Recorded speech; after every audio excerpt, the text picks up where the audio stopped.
but appreciate you inviting me back. After telling a story about killing my grandmother's cat with a slingshot last year, I didn't know if I would get invited back or not, and you probably didn't remember that story until maybe I brought it up and you slightly remember a little bit about it now. But maybe there's some purpose in Marty going ahead and sharing some of those other details, because the subject for tonight's lesson, as you see on the screen, is pride. And it's really easy for me to look back at my life and look at the things that I've done and the things I've been involved in, some of the things that I did when I was on active duty and the projects that I was involved in, and take great pride in those things. To think that I was really somebody making a big difference in the world and having a major, and I probably did have an impact in the world with some of those things, and probably had an impact on, some people's little small world where they were, and probably when I was in the Air Force, some of the things that I did had a bigger impact globally than I ever dream and will ever know. But it's real easy for us to look back and take great pride in our past. I mean, we talk about living on our laurels, right? It's a common phrase that we use, and there's a lot of people who do that, and I have been very guilty of that, of looking back and thinking that because of things I've done, or because of positions I've held, or things that were accomplished under my watch, that maybe I deserved some special pat on the back or recognition, or maybe some favor in life that didn't really deserve. And so it's real easy for us to look back at our lives and get caught up on that. If I ask the gentleman here, who's I want the most handsome man in the auditorium tonight to stand up. No, I want the most handsome man in the auditorium to stand up. Oh, see, y'all are such good Christians. You're the only one standing. Well, I was already standing. I didn't make a move, okay? If this had been in another venue and another atmosphere, it might have been a contest to see who could stand up the fastest. But you're all trying to be humble. But the reality of it is, most of us look at ourselves and we think that we're really good looking. We think we're smarter than most of the people around us. Most of us think we work harder than all of our coworkers. And we look at our efforts, we look at our knowledge, we look at our past, we look at our appearance. Matter of fact, I started to include in the slideshow tonight, but I decided against it because it was cartoons, but there were women in bikinis in it.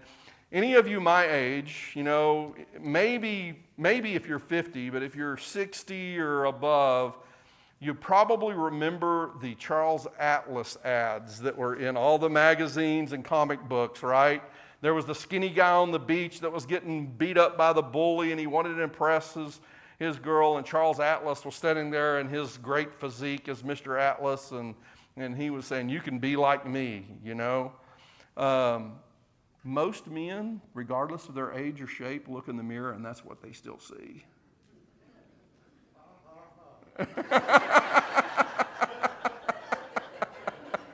At least they see it underneath the layers, okay? We think we could just put in a little effort for a few months and we could find that and bring it out, We are really proud of ourselves. And when I say proud, it's ego. It's self-confidence, maybe a misplaced confidence at times. King Solomon, your theme for the summer, as I understand, is the Summer of Solomon. King Solomon is renowned for his wisdom, his wealth, renowned for the magnificent temple that he built for Yahweh. But his life serves as a cautionary tale about the dangers of pride and the consequences of being too proud.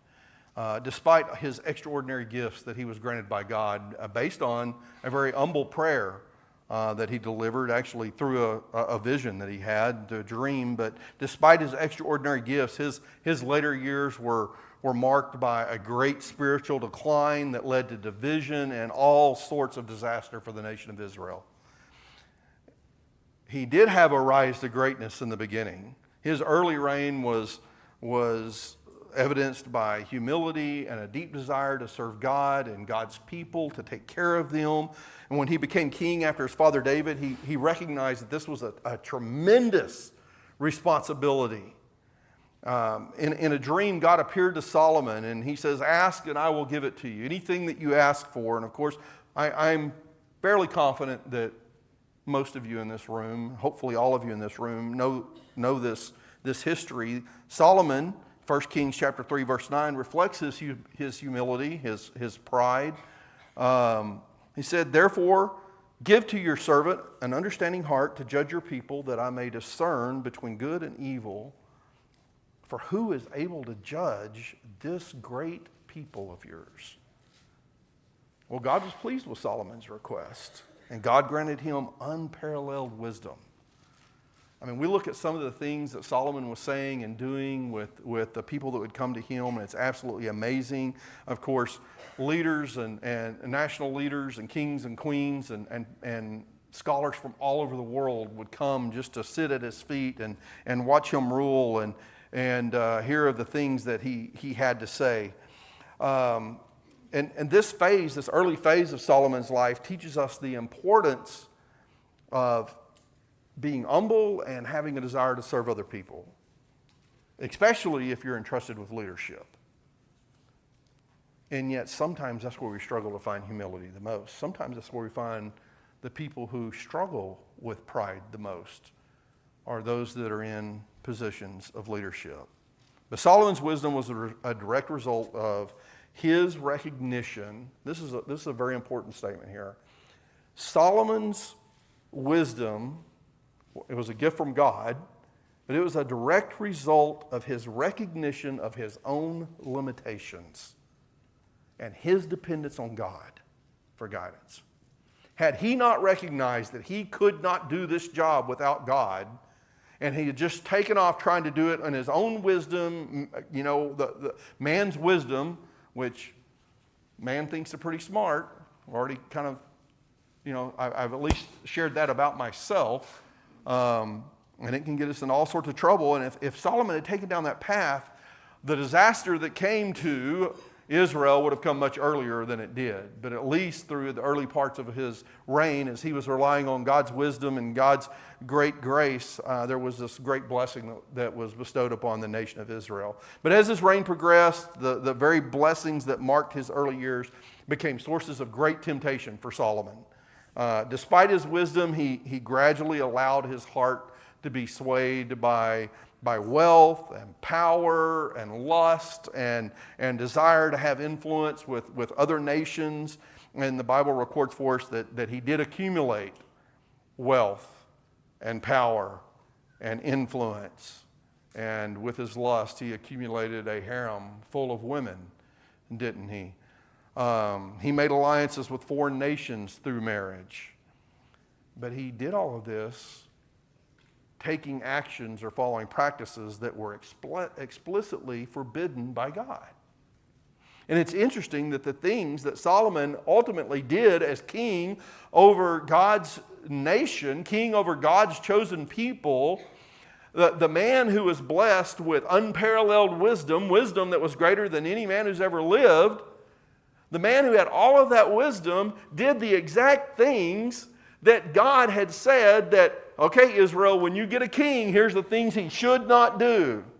He should not accumulate great wealth. He should not chase women and accumulate lots of women into his household. He should not go out and seek soldiers and horses and chariots from Egypt, specifically stating that. And yet, where did Solomon go and accumulate those things from? Egypt, a direct violation of the things that God had said that a king of Israel should not do. And as we look in 1 Kings chapter 11, I got a little ahead of myself with the slides, but as we look in 1 Kings chapter 11, verses 1 through 4, we see the beginning of Solomon's spiritual decline. But King Solomon loved many foreign women, as well as the daughter of Pharaoh, women of the Moabites, Ammonites, Edomites, Sidonians, and Hittites, from the nations of whom the Lord had said to the children of Israel, "You should not intermarry with them, nor they with you. Surely they will turn away your hearts after their gods." Solomon clung to these in love, and he had 700 wives, princesses, and 300 concubines. And his wives turned away his heart, for it was so, when Solomon was old, that his wives turned his heart after other gods, and his heart was not loyal to the Lord his God, as was the heart of his father David. Solomon's marriages to foreign women led him to idolatry as he built high places for them to worship their other gods.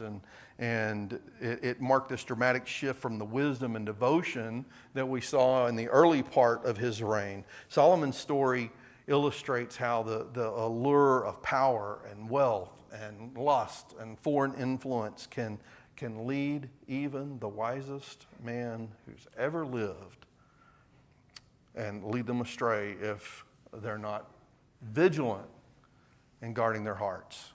Pride, I believe it's safe to say, you have to be careful when you use generalizations, right, and absolutes. But pride, I believe, is something we all struggle with. Ego, love of self, selfishness are something that are at the core of what drives us to sin. The Bible says the love of money is the root of all kinds of evil, and yet I would suggest that at the core of the love of money is a love of self, a selfishness that's rooted in there. I think pride and selfishness are part of that human nature that the Bible teaches us over and over and over again that we're supposed to do away with, that we're supposed to put to death when we come into Jesus Christ. And we're supposed to allow the Spirit to mold us and change us so that we might have a mind like Christ. When we look at Jesus Christ, He did not put Himself above everyone else. He did the exact opposite with His life. And yet, that's what we constantly struggle with. Even His closest followers, His apostles, Peter, who was right there with Him step for step for that 3-year ministry, struggled when it came right down time and ran away in fear and cursed to declare that no, he didn't know who this Jesus was. And in disobedience, if you will, to what Jesus had taught, drew his sword and was about to fight in the garden when Jesus had already said that this is not what we're doing. And from the time that we're little kids, we begin to calculate and we begin to plot and scheme how we can maneuver to put ourselves in position number one. How many of you have gone to a church camp this summer? Adults, we need more of you to help out. Okay? There's lots of ways you can help. Okay, so those of you who were at church camp, some of you that were at church camp, I didn't see you raise your hands, but I know you were there because I saw you there. How often do the kids scramble to get first in line? They always want to be first. So many kids that want to, you know. And I went to the junior session at Lariat Creek and stayed all week back in June. 4th, 5th, and 6th graders, let me tell you, they know how to fight for first place in line. Don't they? Yes, they do. Whether it's mealtime, which they love, by the way, whether it's mealtime or just getting in line to participate in some activity in class, they're pushing and shoving and talking about Italy. Marty, in Italy, they don't believe in lines in Italy. It's whoever is the strongest and toughest that can fight their way to the front. Lisa and I went to the Italian post office one time to take care of something, and there was a little old lady who had to be about 80 years old that shoved me and kicked me in the shin trying to get in front of me to get up to the counter. And I just let her have at it. It took us a long time to get served, but we eventually got up there. But kids they're always trying to figure out how to, and not just first in line, but first in favor at home, first in, getting the biggest piece of cake or whatever it might be. Proverbs chapter 13, verse 10. We're going to hit quite a few Proverbs, just boom, boom, boom here. So stay with me. They're on the screen. If you need to take notes, you might want to just write down the chapter and verse for them here. Solomon said, by pride nothing comes but strife. Proverbs 13:10. By pride comes nothing but strife, but with the well-advised is wisdom. This is the kind of pride that leads you to have an overinflated opinion of yourself. Okay? The wise person is humble enough and teachable enough to take advice. But the proud person spends a lot of time arguing about how they are right. And coaches can tell you all about these guys. Okay? You've heard of the coachable kid and the uncoachable kid? How many of us are uncoachable in life because we think we've got it all together and we know better than the person who's trying to counsel us? Whether it be a minister, an elder, a parent, a spouse, whatever it might be. Solomon said, by pride comes nothing but strife, but the well-advised is wisdom. Proverbs 25, verse 27, it is not good to eat much honey. That's the problem. There it is, I figured it out. The second part of that verse, though, says, nor is it glorious to seek one's own glory. This is the kind of pride that says, look at me, I'm important. I'm better than the people around me. But I believe if I went around this room and talked to you, you could probably would probably all agree with me that the more someone tries to tell you how important they are, the less important you tend to think they are. And so Solomon said also in Proverbs chapter 11, verse 2, when pride comes, then comes disgrace. And in Proverbs 29, verse 23, one's pride will bring him low, but he who is lowly in spirit will obtain honor. The ironic thing here is that pride ultimately loses what it's trying to get. The person who's proud and putting themselves above other people or in front of other people is trying to get that favor, trying to get in front, trying to be first. And yet what ends up happening is people begin to look down on that and they begin to lose favor instead. An arrogant person's looking for honor but finds disgrace, and instead it's the humble person who ultimately ends up finding honor. And so Solomon also says in Proverbs chapter 27, verse 2, there we go, let another praise you and not your own mouth. Let someone else sing your praises. You don't have to sing your own praises. Let a stranger, not your own lips. You know, when we sing our own praises, we're motivated by pride, and we obviously feel the need to make sure that everyone else recognizes our excellence. But if there's any real merit in our lives, others will notice. They're going to spread the word. The person who's a great servant, people are going to spread the word. They're going to talk about that. The person who's a hard worker, others are going to talk about and ultimately show respect for the hard work. The person who truly is intelligent, their intelligence is going to show up and people are going to take notice. The person who has great wisdom and is a great counselor is going to be respected by those around them. And they will be noticed. They don't have to tell other people about it. And Solomon's assessment of the proud man's found also in Proverbs chapter 21, verse 4. He says, haughty eyes and a proud heart, the lamp of the wicked are sin. Simple statement. I mean, an arrogant person may try to justify their pride, their arrogance by saying that, you know, a person needs to have a certain level of pride to be able to accomplish things in this world. Well, you need to have confidence in your abilities and you need to have trust in God to take care of you and provide for you.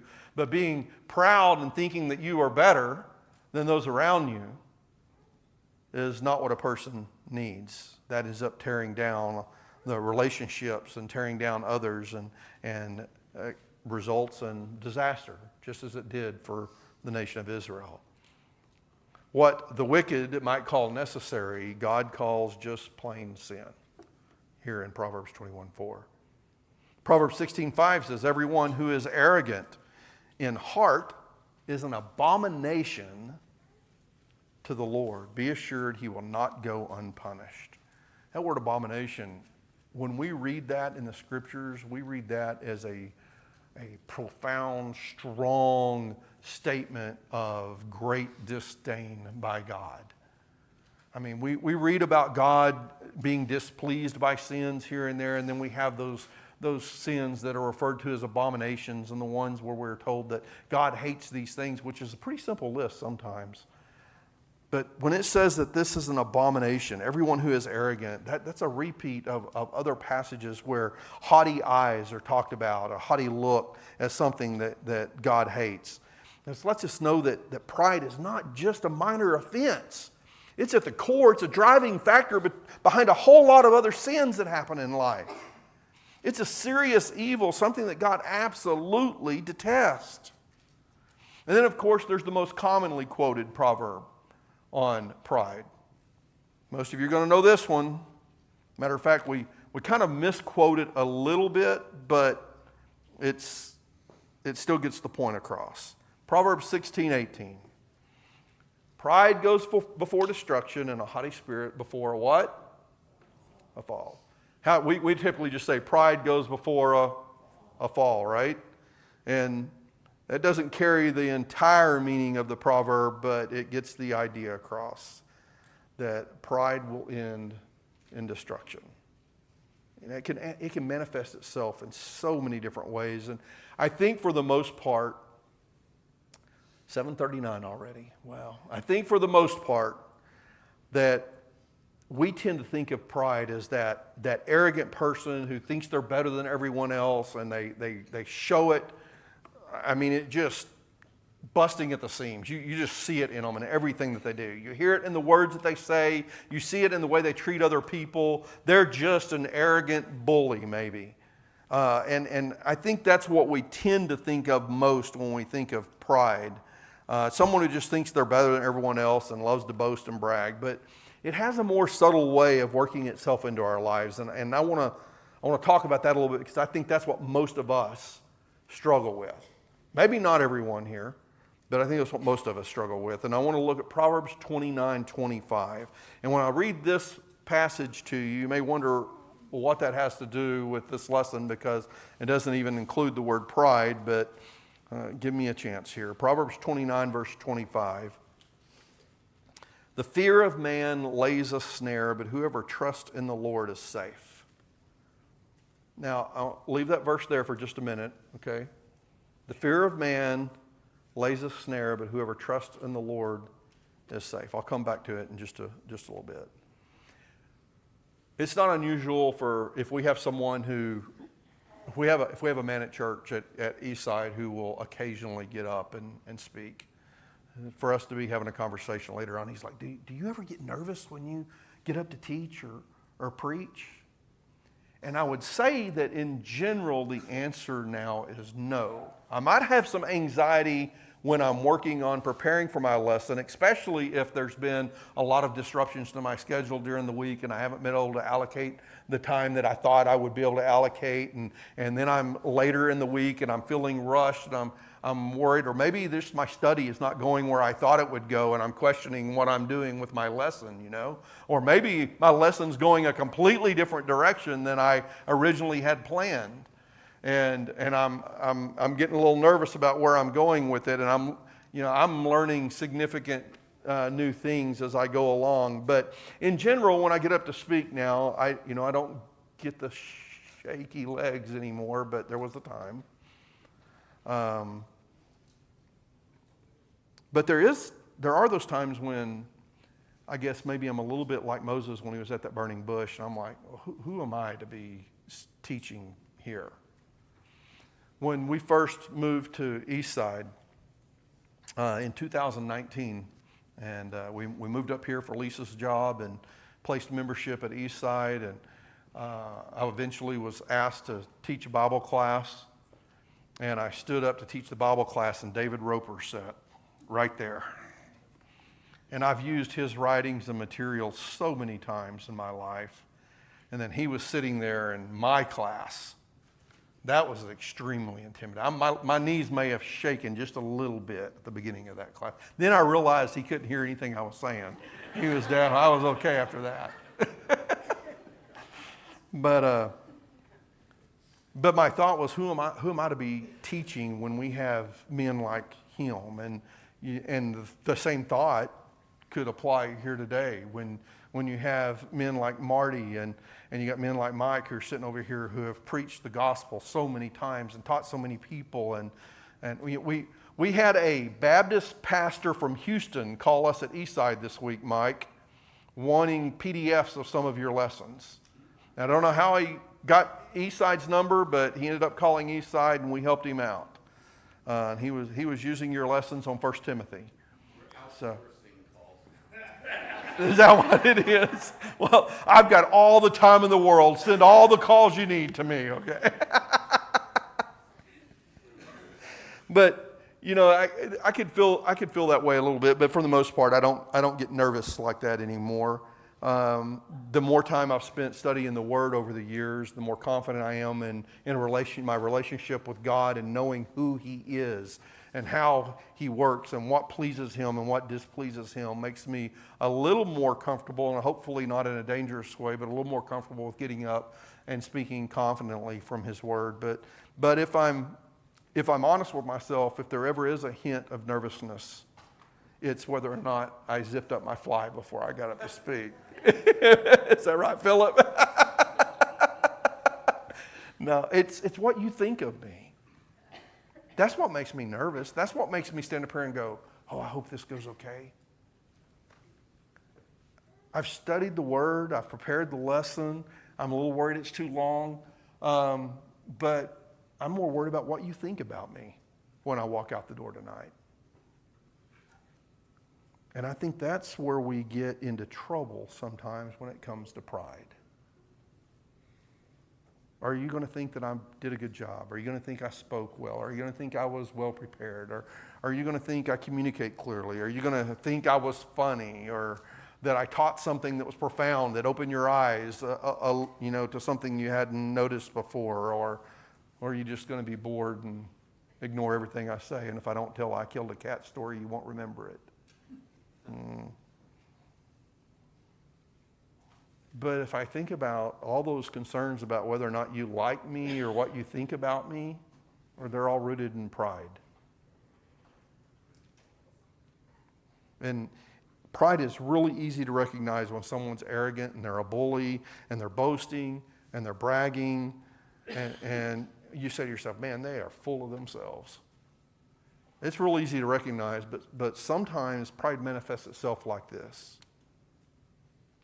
I just love myself so much. I'm just so worried about what other people think about me. And I realized as I was putting this lesson together that my struggle, even though it may not be as obvious as we normally think with pride, it's there. It's real. It's very deep-seated. I was a pleaser as a kid. Y'all know those kids? My wife would probably tell you I'm still a pleaser. I want you to like me. And if I leave here feeling like I said something or did something that made you, well, that guy's okay, but I don't know.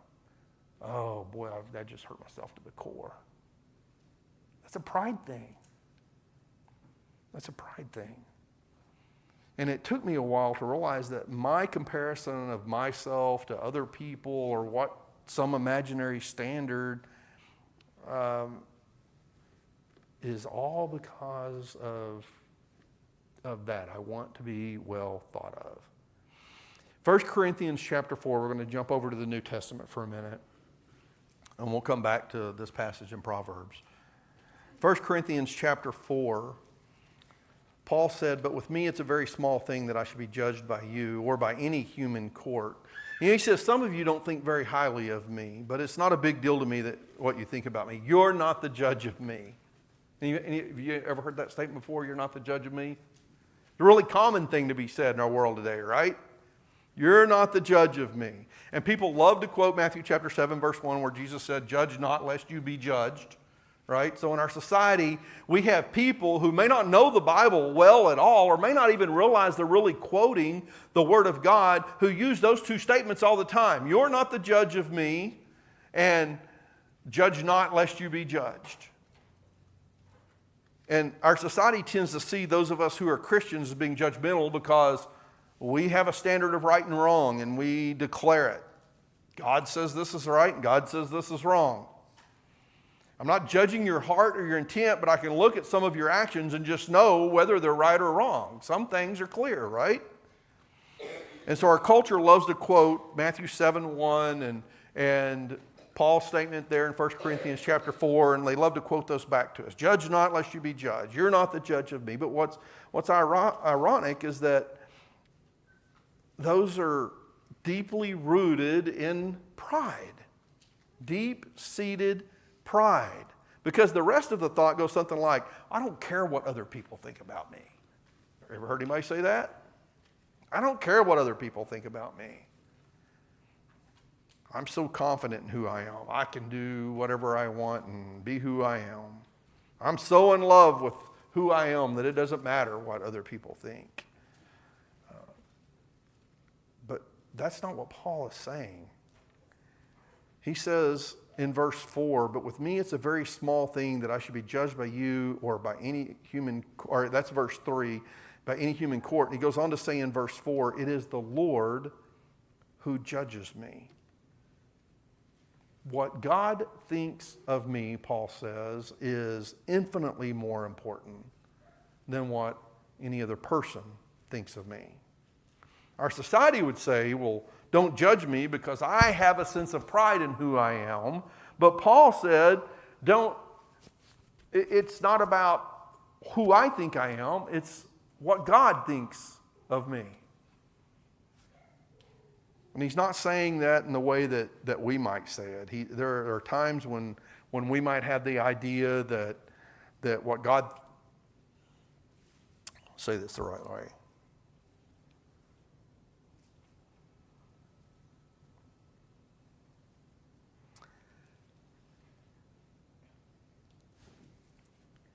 The prayer that you prayed before class. You said, thank you that we're different. We have to be careful when we pray that even, don't we?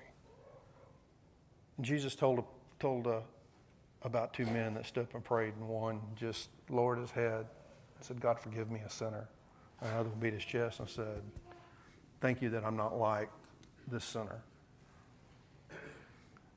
It's not that God is my judge, and that's okay because he knows I'm better than everybody else, because I think there's a lot of people in the world that look at it that way. God knows that I'm worse than most people think I am.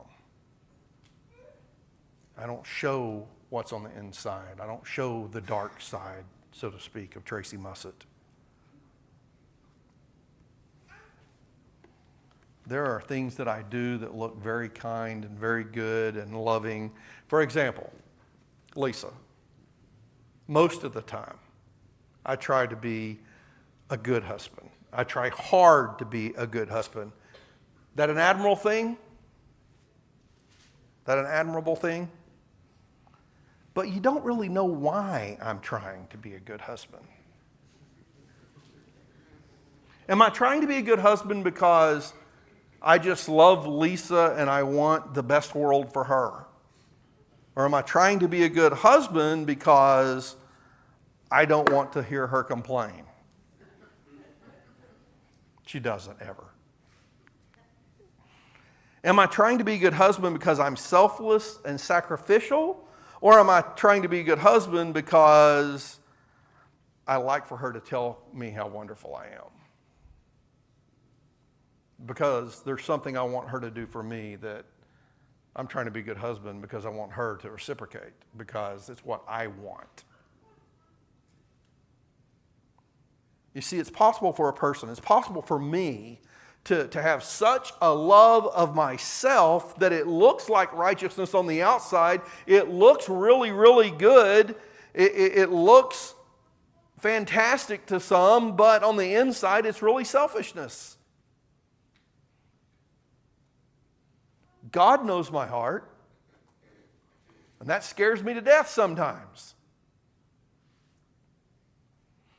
God knows all of my motivations, but none of you do. So Paul says, you would all make terrible judges of me because you couldn't possibly know all the sins in my heart. Proverbs 29, verse 25 again. The fear of man lays a snare, but whoever trusts in the Lord is safe. To paraphrase that, the fear of human opinion is absolutely disabling. Trusting in God protects you from that. Solomon says that be concerned about what others think about you is a snare. It is a trap because it doesn't look like there's anything wrong with it. In fact, it looks enticing. It looks good, but when you step into it, it hurts. It seems like a good thing to be well liked at work. So you just keep your faith to yourself and you don't rock that boat. It can seem like a good thing to be in a relationship with somebody where you don't tell them your darkest, deepest, darkest secrets. You don't tell them anything that might negatively affect the way they look at you. It seems like a good thing because there's less conflict. And you're both happy on the outside. But in the end, it's a snare. If I spend my time asking, how am I going to maintain this image? I will not be focused on doing the things that I need to do, the things that are right in order to honor Jesus Christ. Paul said, with me it is a very small thing that I should be judged by you or by any human court. In fact, I do not even judge myself. I don't even judge myself. And he gives the reason in verse 4. I'm not aware of anything against myself, but I'm not thereby acquitted. It is the Lord who judges me. If I look at myself, you think I'm going to find myself guilty or innocent? If I'm the judge, I'm not sentencing myself to punishment. I'm going to acquit myself because I know that I'm going to do better next time. I deserve it. You don't have an accurate appraisal of even yourself. None of us do. How many of you have ever heard your voice in a recording? You loved it, didn't you? It was the most wonderful thing in the world. No, you thought, oh, that's kind of a creepy sound. Oh, my voice sounds like that. Oh, that's really nasally or whatever it was. You start criticizing yourself. How many of you have taken a family photo in the last year? When you get that photo out, who's the first person your eyes lock on? Yourself. Some of you are chuckling. I know the answer. And what do you think of yourself when you see yourself? Huh? Okay, I'm gonna share something here that's probably way too personal, okay? Lisa just went, oh no. Lisa's been out in Elk City visiting her mom the last few days. Last night I was lying in the bed with no shirt on, and she FaceTimed me. And the first thing I saw when the phone came up was my own image. It did not look as good as it did when I was 18 years old. She still loves me, I think. We're critical of ourselves, but we're not going to convict ourselves. We're not good judges of ourselves. We are blinded by our pride, and we're blinded by love for ourselves. And I jokingly said that about the image on the screen with the FaceTime, but you know what I immediately thought? Oh, just a little bit of work. I'm going to look like Charles Atlas again.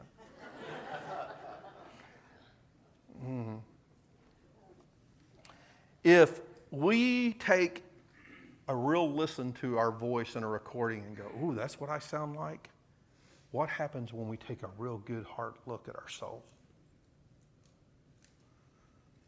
What happens when we get an honest look at our, what if we saw our motivations, but we didn't know it was us? What if our inner thoughts and feelings were revealed, but we didn't know it was ours we were looking at? How would we judge it then? Paul says, I won't even judge myself because if I do, I'd find myself innocent and know that I'm not. Solomon said in Proverbs 29, verse 25, the fear of man lays a snare, but whoever trusts in the Lord is safe. The only alternative is to trust in God. Solomon sums that up at the end of Ecclesiastes when he says to fear God and keep his commandments. To fear him, to revere him, to trust him, because you know who he is, you know what he's capable of, and you know he is a promise-keeping God.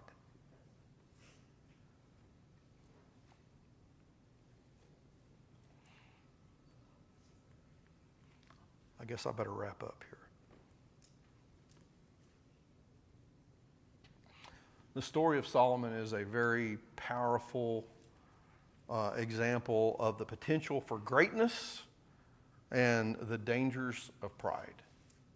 And his life teaches us about the importance of humility and vigilance and obedience in maintaining a very close relationship with God. One of the biggest traps that the fear of man will set for us is it'll lead us to be afraid about being honest about any shortcomings in our lives. And we're afraid of telling people what we're struggling with. I think most of us eventually will open up about things that have happened to us, but we're very scared of opening up about things that we think or things that we've done to others. We need a place where we can feel free to confess and talk about our struggles and strengthen one another, to open up and learn that, oh, wow, you struggle with that too. Pride is what stands in the way of that. I believe most of us trust God to be forgiving, but we don't trust our fellow brother and sister in Christ to be forgiving.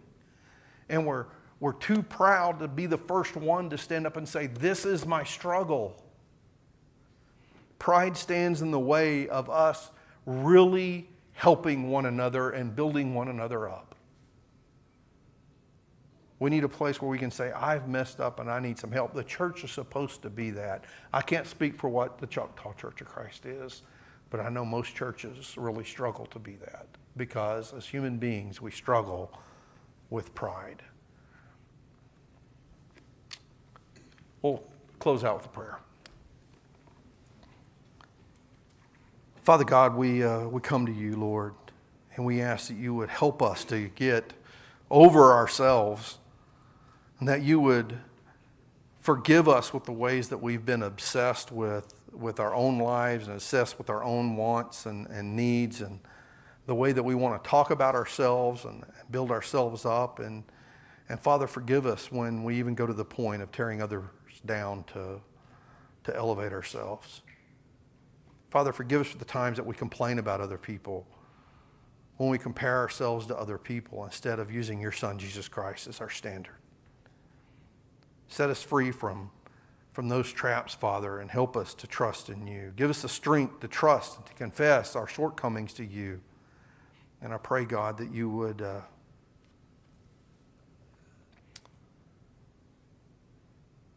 help us to focus on you and fixate on you and not ourselves. Change us. Transform us. Not for our own sake, dearest Lord, but for the glory of your Son, Jesus Christ. And it's in his name we pray. Amen.